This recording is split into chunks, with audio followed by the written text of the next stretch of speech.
warung dumateng para bapak-bapak ingkang wonten ing mriki menapa ingkang dipun sunaken keterangan bab ritual ingkang dipun mangertosi kula sumanggaaken. Terima kasih Kanjeng Sudah ngasih waktu ini. Saya sebagai orang Jawi, bagaimana memasang dupa, tata cara yang benar. Saya mau tanya, memang banyak yang mengatakan membakar dupa itu syirik. Nah, jadi saya ingin tahu sebenarnya syirik atau tidak, dan di situ kita lihat Yuswa itu bijian. Nah, yang benar itu berapa biji atau bebas atau sebanyak mungkin. Lain itu kalau ada doanya seperti apa? Islam atau Jawa atau Hindu dan seterusnya. Terima kasih sebelumnya. Terima kasih Mas Aziz, Pak Musman dan juga para saudara yang hadir sore ini di kegiatan hari ini, dan juga untuk beberapa penanya yang selama ini di TV channel kita di YouTube, mulai dari saudara kita yang ada di Probolinggo, ada yang di Purbalingga, Probolinggo Jawa Timur, Probolinggo Jawa Tengah, dan juga yang ada di Malaysia, Mas Wawas Biantoro. Selama ini ada pertanyaan bagaimana sebenarnya tata cara membakar dupa dan bagaimana doanya. Ini juga diwakili oleh Pak Musman tadi.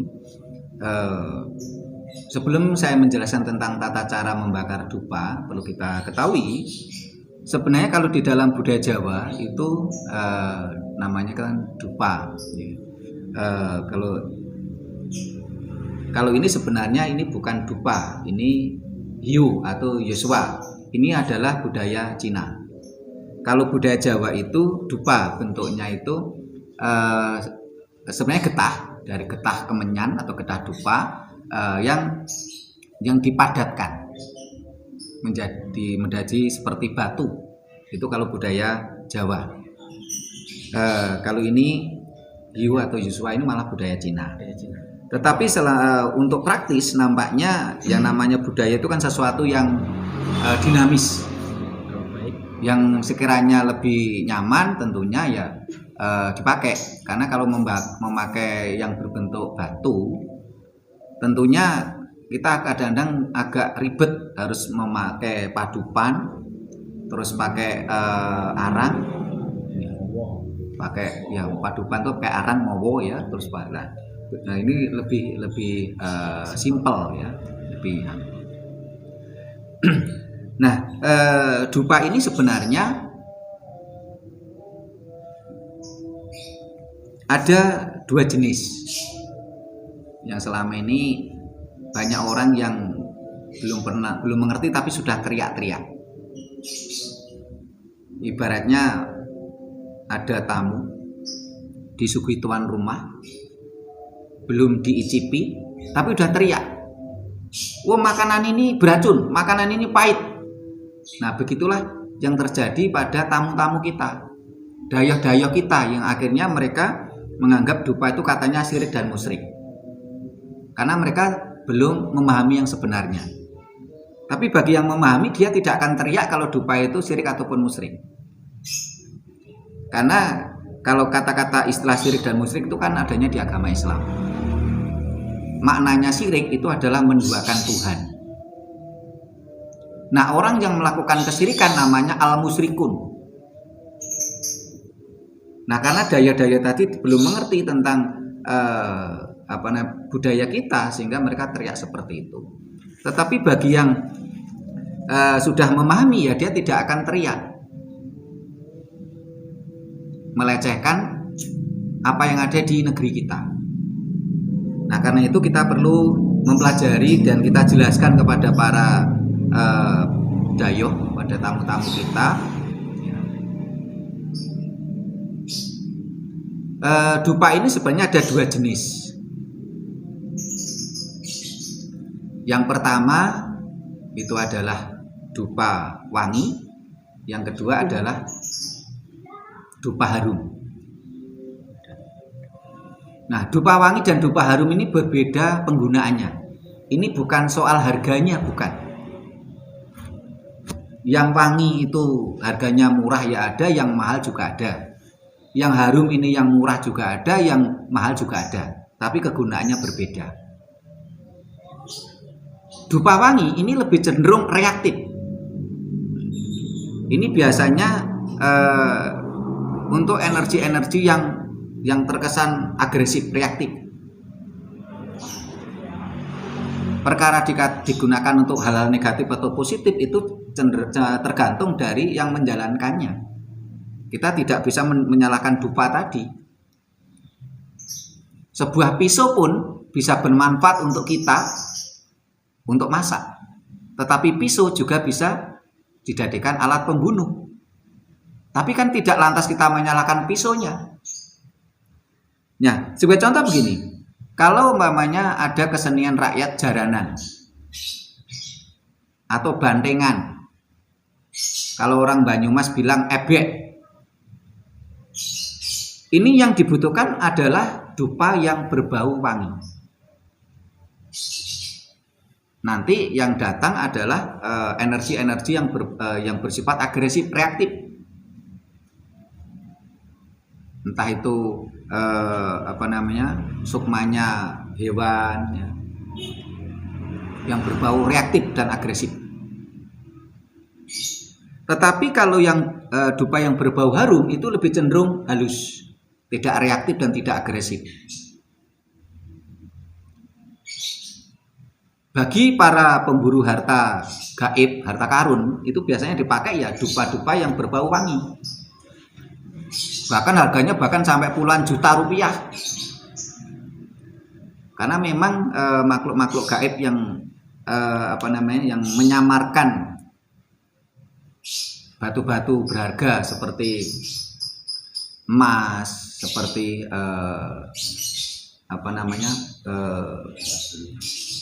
batu-batu yang berharga itu cenderung makhluk-makhluk yang agresif, reaktif.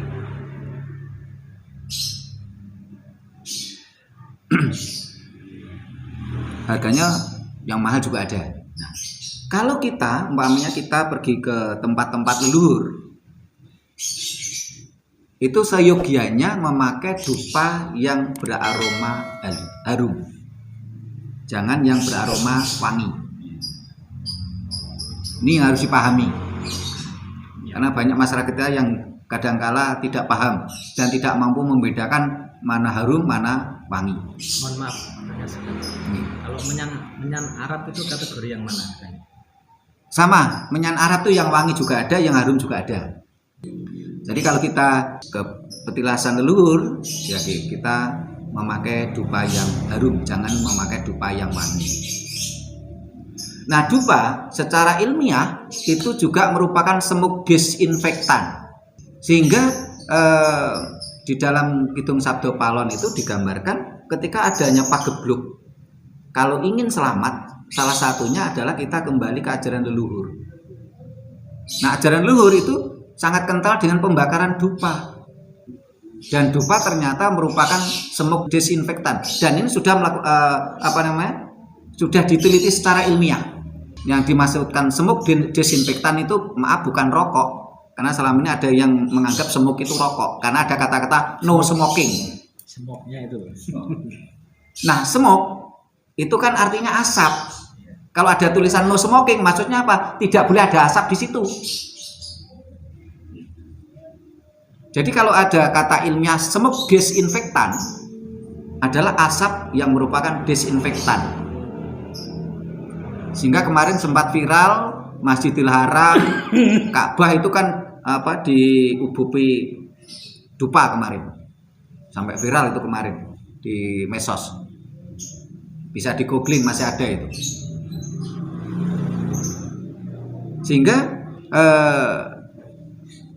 banyak orang yang menggunakan dupa. Umpamanya tadi Pak Musman tanya, itu doanya bagaimana? Itu didoani boleh, tidak didoani boleh. Kalau untuk menjadi semuk disinfektan, sering-sering bakar dupa aja di rumah. Seharusnya kita seperti diingatkan kembali.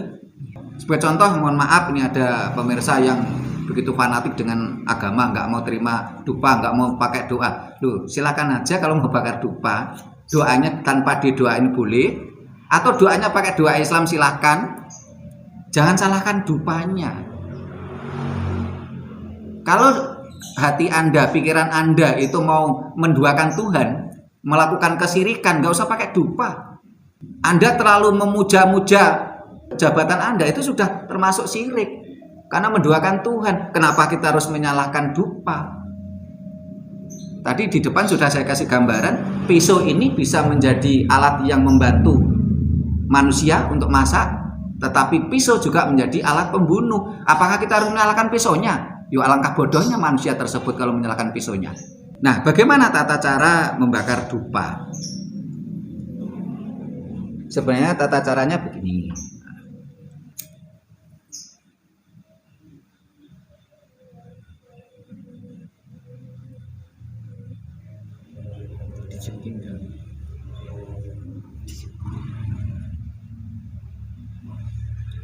Nah, ini biarkan seperti ini dulu sampai betul-betul terbakar. Dan jangan ditiup. Rasanya tidak etis. Ini mau kita jadikan sarana persembahyangan kok kita tiup. Cara Jawane mambu abape dewi. Ora pantes. Setelah itu, nah ini ketika masih ada api, ini diarahkan ke kita. Jangan diarahkan ke luar karena dikhawatirkan nanti kena. Filosofinya begitu. Ya, secara etika nggak pantas.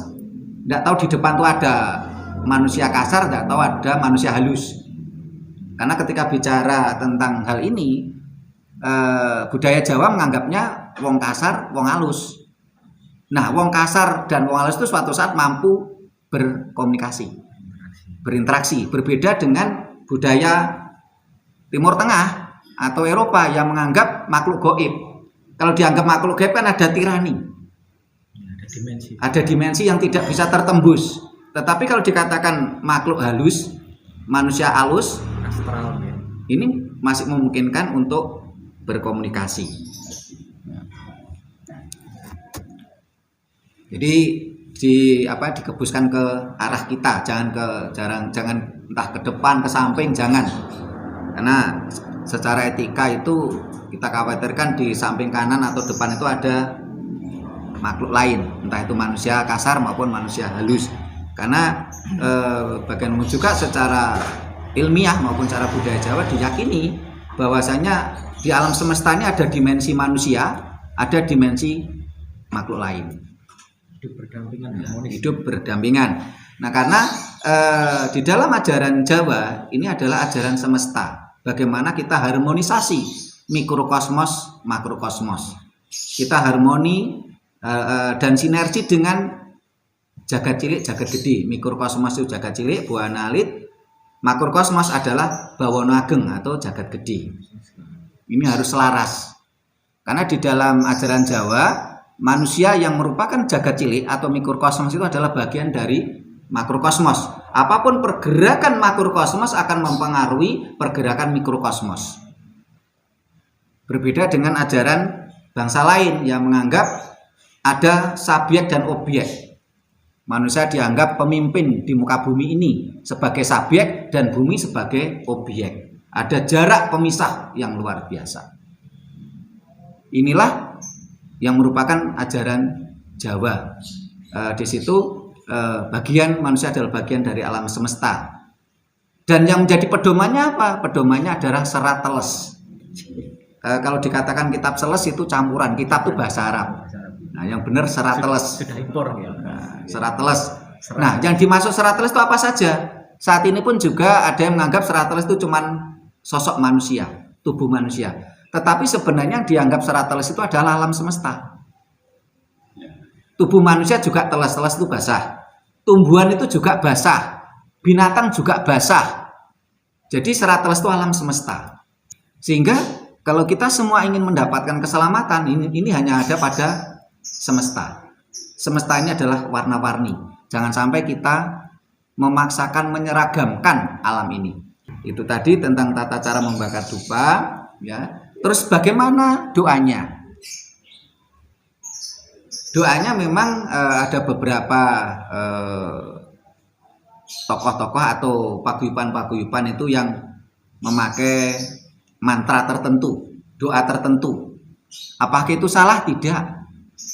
Dan setiap paguyuban, setiap kelompok, setiap bangsa memiliki mantra sendiri-sendiri.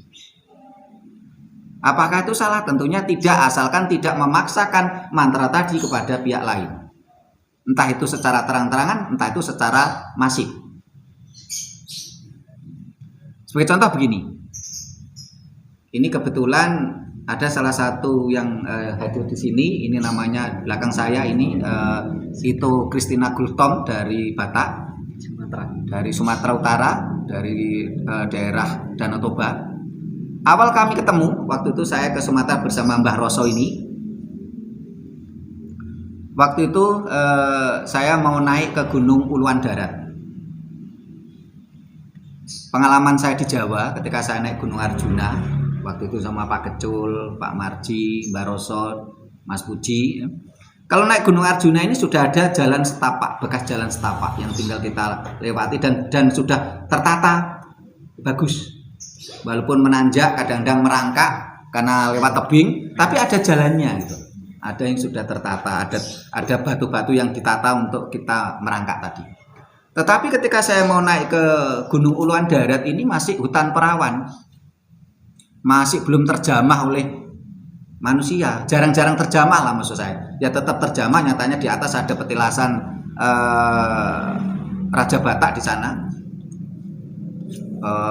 Opung Pasantian di atas sana, jarang-jarang dijamah manusia, sehingga ketika kita lewat itu kita harus memakai tenaga orang setempat, orang desa setempat, memakai pemandu, membawa puding, parang sambil babat alas gitu. Nah, ketika kita mau naik ke Gunung Uluan Darat, waktu itu turun hujan. Nah, waktu itu saya mencoba berdoa, membakar dupa. Saya berdoa tentunya dengan bahasa saya, dan saya orang Jawa tentu pakai bahasa Jawa. Saya bakar dupa, saya tancapkan, nggak jadi hujan. Nah, waktu itu ada beberapa orang Batak yang mengikuti kami. Ada marga Aritonang, ada marga Tamba, ada marga Purba, ada marga Siregar waktu itu. Ini mereka heran gitu. Waktu itu ada kurang lebih 15 orang kalau nggak salah. Mereka heran. Loh, tadi udah hujan. Mereka kalau manggil saya Pak Di. Loh, Pak Di, tadi udah hujan kok nggak jadi hujan, Pak Di? Oh, saya mau dong diajari itu ilmunya Pak Di. Menyingkirkan hujan. Ilmu pawang hujan. Mau dong saya Pak Di diajari itu. Mau saya walaupun pakai bahasa Jawa enggak apa-apa. Dan juga pernah juga saya diminta untuk mendukung salah satu calon kepala daerah di Sumatera sana. Sang calon kepala daerah tanya kepada saya, Pak, kalau nanti saya jadi kepala daerah di sini, apakah Bapak mau menyebarkan budaya Jawa di sini? Jawab saya sederhana aja, sama dengan saudara saya ke Batak tadi. Kenapa harus pakai bahasa Batak? Tidak ada Tuhan berbahasa Batak, tidak ada Tuhan berbahasa Jawa, tidak ada Tuhan berbahasa Arab. Tuhan itu sangat universal. Tuhan itu maha tahu. Sehingga lebih baik saya ajari tata caranya saja. Doanya silahkan pakai bahasa Anda sendiri, pakai bahasa ibu. Yang Batak ya silahkan pakai bahasa Batak. Dan saya juga tidak ada kemauan, keinginan untuk menyebarkan budaya Jawa di Sumatera. Karena di sana juga punya budaya sendiri. Biarkan indahnya pelangi daripada saya hanya memandang semuanya hitam. Jadi doanya bisa memakai bahasa sendiri, bisa kita ciptakan sendiri tentang mantra kita, tentang doa kita. Tetapi intinya doa kita tadi harus mampu membentuk vibration,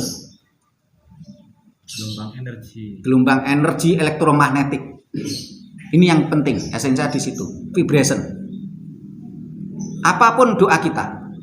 Nah, sekarang begini, Kanjeng. Yes. pada waktu kita turun dari Gunung Arjuno, nyampe di bawah, nyampe di warung apa itu Gua Antobogo.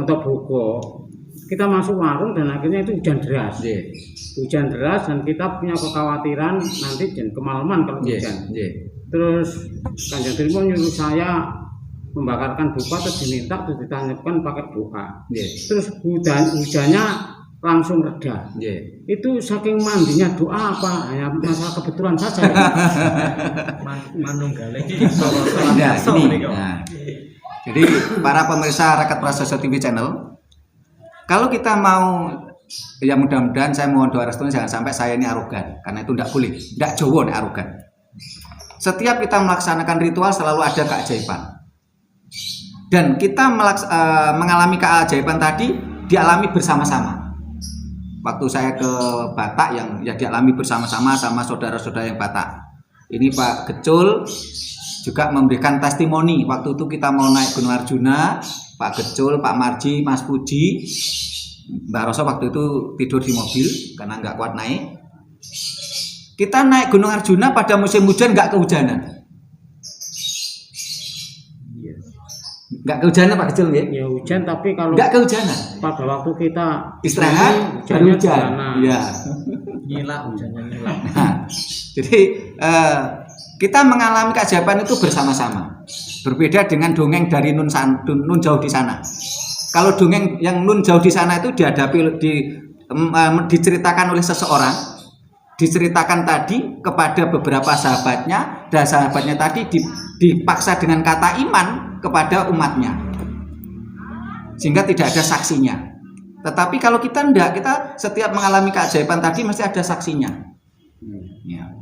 Banyak cerita ini, terus Pak Marji, Mbak Roso itu masih ingat. Ya, seperti di Candi Cetok. Ya, tahu-tahu gelap gulita. Nggak kelihatan sama sekali. Setelah selesai ritual terang benderang. Jadi kita mengalami keajaiban ini bersama-sama. Pertanyaannya tadi Pak Gecul tadi, ini saking mandi dongane apa karena kebetulan? Saya jawab kebetulan Pak Gecul. Karena kalau saya disuruh ngulangi lagi, belum tentu saya bisa. Terus ya manunggal kali kersane Gusti kok. ya toh worth kebangen iki. Nah, ngeten Pak Trimo. Nggih. Kalau badhe saya mau tanya. Nggih. Tadi ada yang tanya masalah menyan Arab. Nggih. Pertanyaan kula napa teng Arab niku wonten menyan? Nggih. Niku mawon. Pakai bahasa Indonesia Mas, pemirsa kita Nusantara ini. Apa di Arab itu ada menyan? Karena setahu saya menyan wangi-wangian. Menyan termasuk kemenyan. Terus kayu garu. Nah, dan sebagainya itu kan berasal dari tumbuhan atau getah dari tumbuhan.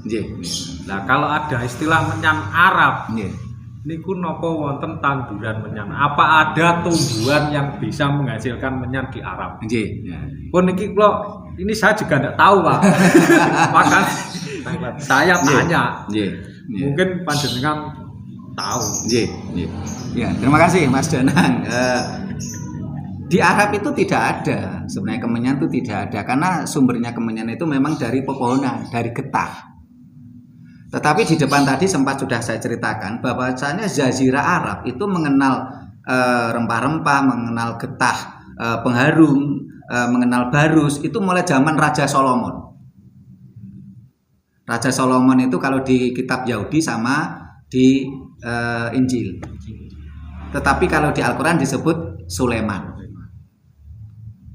Nah, mereka mendapatkan rempah-rempah itu dari kita.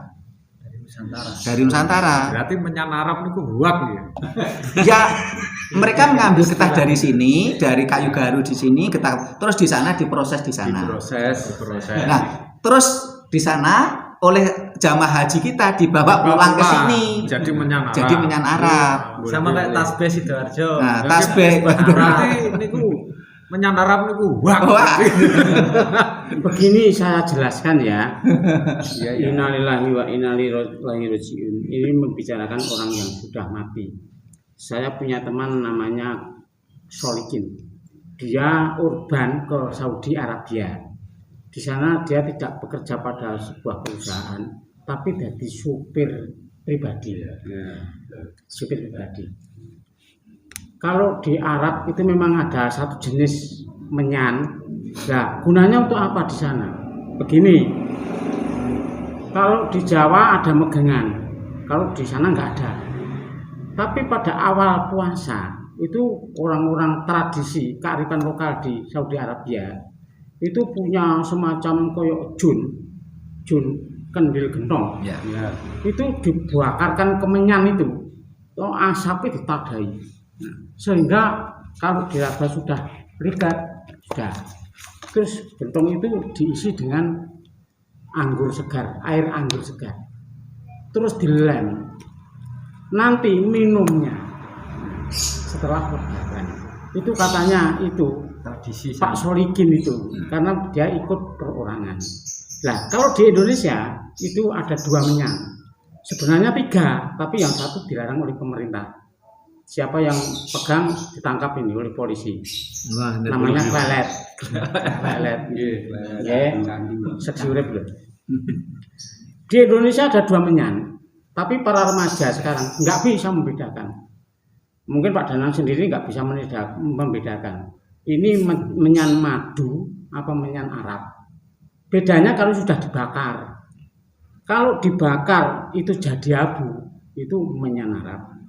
Kalau dibakar ngelodok metu benange, itu menyan madu. Jadi di Arab itu untuk minuman. Nah, terus tentang bau tadi, Kanjeng. Bau wangi itu berbahaya. Kalau bau yang tidak sedap itu enggak apa-apa. Contoh kecil bisa. Seorang wanita cantik tapi berbau amis, berbau arus, berbau tidak sedap. Pak Marji nggak mau dekat. Tapi kalau wanita itu berbau wangi, wah bahaya ini. Nah itu tadi menyan untuk di Arab. Memang menyan di Arab seperti tomat. Di Arab tidak ada orang nanam tomat dari Amerika. Pada intinya kan bahan baku tetap impor. Indonesia dari Thailand, dari Asia Tenggara, dari Nusantara. Karena ketika bicara Nusantara itu tidak hanya Indonesia, ada sampai Malaysia, Filipina, Singapura itu jelas itu bagian Malaysia dulu sebelum pisah. Terus Thailand, Kamboja. Nah, kita melaksanakan ritual kebangkitan Nusantara itu seluruh Nusantara. Jadi nggak cuma Indonesia. Kelompok organisasi kita, orang kita itu kemarin ada yang ritual sampai ke Kamboja, sampai ke Thailand, sampai Malaysia, Filipina. Bahkan kita kemarin ke Mbak Roso, Pak Marji kan kita ke Kalimantan Barat tuh Malaysia kan tinggal seberang jalan. Tamunya ya orang Malaysia. Tamunya yang ikut ritual kita malah ada orang Malaysia, orang Filipina, orang Korea waktu itu. Nah, itu, nah jadi semua itu berasal dari Nusantara. Ini pertanyaannya Mas Danang. Nah, masih ke Pak Gejul tadi. Itu tadi saya tekankan Pak Gejul, kebetulan Pak Gejul. Soalnya kalau saya suruh ulangi lagi belum tentu saya bisa, karena saya takutnya nanti pemirsa yang nggak suka ke kita dicoba. Ini karena siaran kita ini didengarkan seluruh Nusantara, bahkan nggak cuma Nusantara, Suriname. Anggota kita tuh ada orang Suriname yang selalu share video kita, TV kita. Saya takutnya nanti ada yang nggak suka terus saya dicoba. Saya nggak punya ilmu apa-apa, tetapi di sisi lain, di dalam budaya Jawa ada satu kunci yang bisa dipakai oleh semuanya. Apa itu kuncinya? Yen kepengin dongamu mandi, mandekno pangucapmu. Kalau di bahasa Indonesia kan gimana? Kalau ingin doa kita mujarabkan kata-kata kita. Jadi kalau ingin yen kepengin dongamu mandi, mandekno pangucapmu. Jadi kalau contoh gini, saya sudah berucap, Mbak Roso, hari Minggu saya ke rumah Mbak Roso. apapun yang terjadi saya harus ke Mbah Roso. Walaupun hujan, banjir, bandang, tetap kita harus ke sana. Selama ini banyak sekali di antara kita dongane ora mandi. Doanya enggak manjur karena doa katakannya sendiri tidak mandi, tidak pernah menepati janji. Sehingga kalau bahkan kadangkala nama Tuhan yang jadi kambing hitam. Karena orang Jawa kan sekarang menggunakan budaya impor. Dia kalau punya janji esok dele sore tempe. Nah sekarang di Jawa tuh nggak ada orang nanti dele kan, impor dele nih. Jadi kalau bagi para pemirsa, kalau kepingin doanya mujarab, keinginannya selalu terkabul, itu tadi satu, apapun perkataan kita, doa kita harus mampu membuat vibrasi, getaran, energi, getaran elektromagnetik. Itu yang pertama. Mantra doa bisa kita ciptakan sendiri. Kita jangan mabuk dogma, oh dongane harus begini. Nah, jangan, itu kita mabuk dogma. Ajaran Jawa tidak mengajarkan mabuk dogma. Ajaran Jawa itu harus tiniming nalar atau rasional lan kasunyatan. Kasunyatan itu ilmiah akademis, bisa dibuktikan secara empiris. Jadi siapapun yang bicara budaya Jawa tidak rasional, tidak tiniming nalar, tidak kasunyatan atau ilmiah, berarti bukan budaya Jawa yang asli. Jadi harus membuat vibration, getaran. Yang kedua, yen kepengin dongamu mandi, mandekno pangucapmu. Ini kuncinya. Loh, apakah saya yang ngomong sudah seperti itu? Lah, saya nggak berani menilai diri saya sendiri. Kita belajar bersama. Perkara tadi kita semua sudah memberikan testimoni. Oh, waktu itu naik Gunung Arjuno, hujan nggak kehujanan. Naik Gunung Uluan Darat di Samosir, hujan nggak jadi hujan sampai selesai. Lah itu kan kalau menurut saya faktor kebetulan aja, semua kuasa Tuhan gitu. Yang dimaksudkan yang terima itu apa begini ya kira-kira? Seandainya ini ucapan doa Jawa.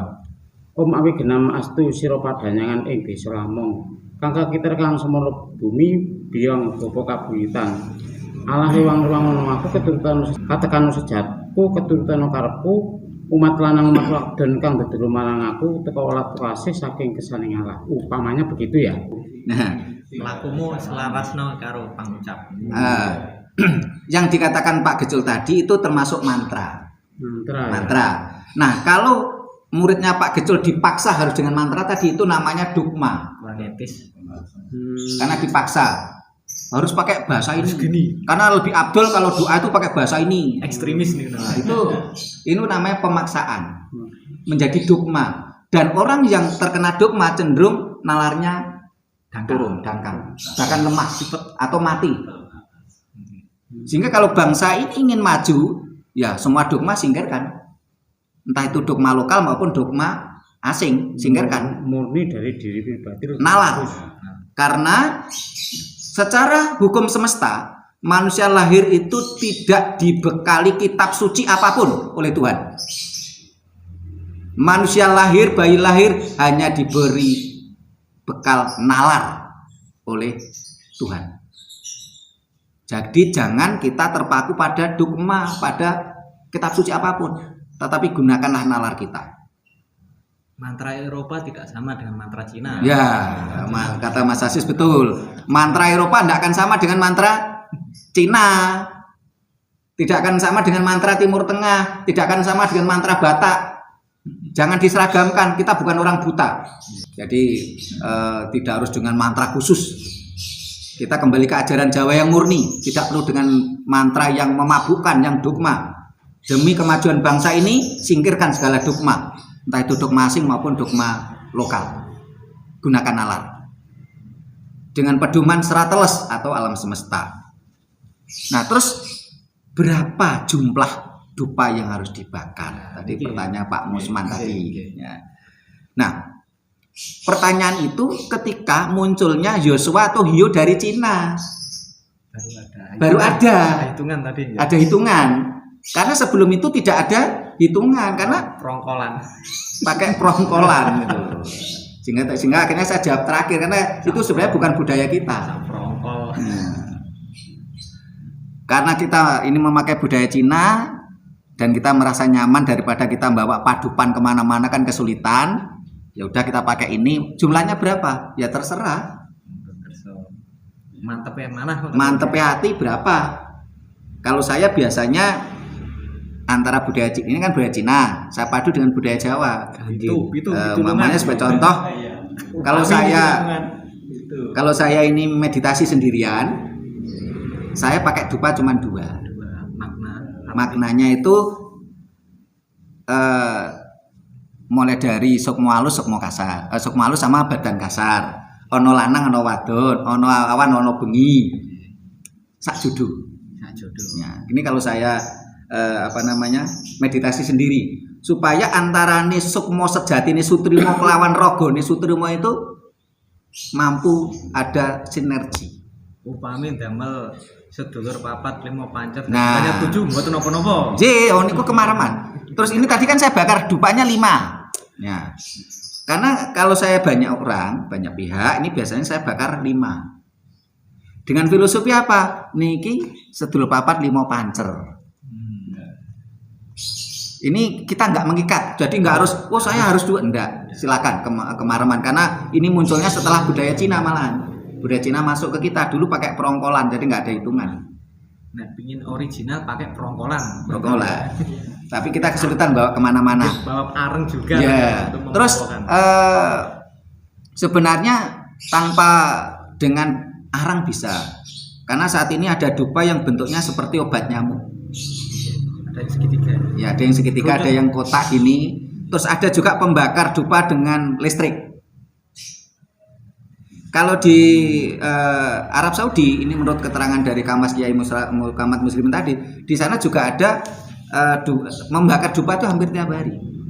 Cuman kadang-kadang bentuknya seperti obat nyamuk.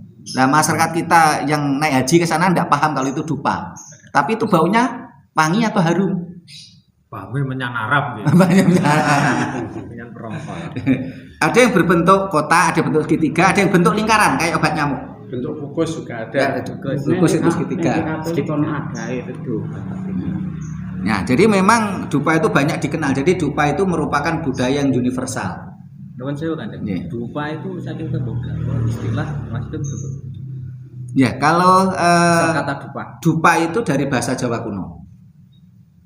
Kalau menyan itu karena memang awalnya berasal dari pohon kemenyan. Taruh menyan. Kalau hiyo Yosua itu bahasa Cina. Kalau di Bali itu ada pohon trunyan itu. Ya. Ini kan memang pohon menyan ya itu. Tapi wangi kalau wangi.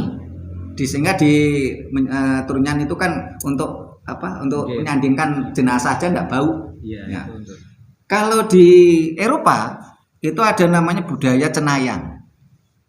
Sebenarnya dari hiyo, dupa, ya, Yosua, menyan, ya, cenayang itu intinya satu, yaitu dupa tadi merupakan aromaterapi.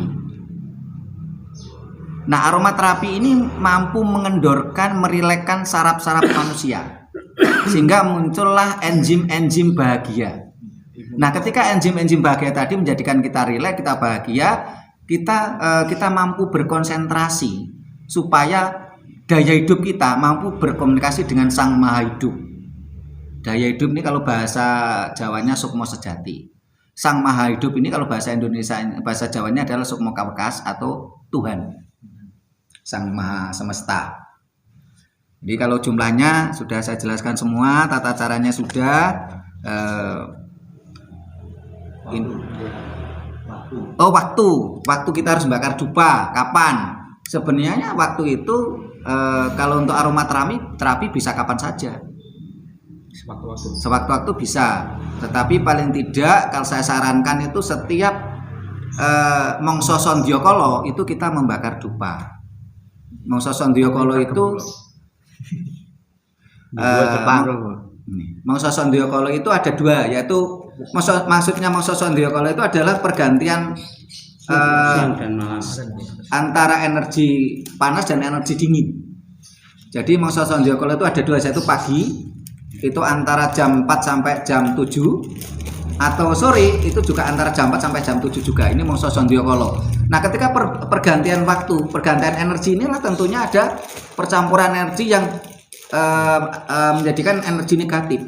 Ini yang harus kita waspada, sehingga leluhur kita dulu pun mengatakan jangan sampai kita ini kalau bangun tidur jangan nganti kawanen, karena di situ ada energi negatif.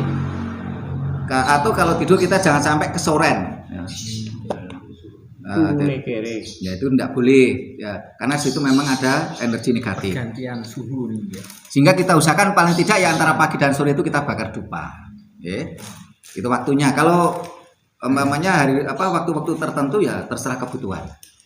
Demikian yang sudah kita bahas tentang tata cara bakar dupa. Para pemirsa seluruh Nusantara, pemirsa Raket Prasojo TV Channel, kalau masih ada yang kurang jelas, silakan tanya di komentar atau langsung japri di WA kita yang sudah ditampilkan di Raket Prasojo TV Channel kita. Silakan sampaikan pertanyaan, akan kita bahas pada event berikutnya. Demikian para pemirsa dan para hadirin, para sahabat, para anggota bahasan hari ini. Kita sambung pada event yang lain. Kalau ada kekurangan, ada salah kata, kita mohon maaf. Terima kasih. Rahayu. Rahayu. Terima kasih Kanjeng. Tentang kepositifan dupa itu lenyap pada tahun awal 80-an. Karena di mana ada orang membakar kemenyan, itu tetangga itu membau dan akhirnya dia tidak akan membuat berisik karena dianggap ada orang berdoa. Masalah itu sekarang sudah tidak dimengerti lagi oleh manusia-manusia zaman sekarang. Demikian para pemirsa, kesempatan kita dalam melakukan sarasean dengan Kanjeng Raden Arya Tumenggung Sutrimo dari Raket Prasojo Kabupaten Malang. Bila mana ada kesalahan disengaja dan tidak disengaja, kita semua mohon maaf yang sebesar-besarnya. Dengan saya akhiri dengan pangandali Suradira Jaya ingkang ratsuh brasta tekap ing ulah Dharma Stiti. Rahayu. Monggo. Singgah kala singgah kang suminggah durga kala suminggir sing asirah sing asuku sing awulu sing abau sing tengah kalawan bulut sing atang kasat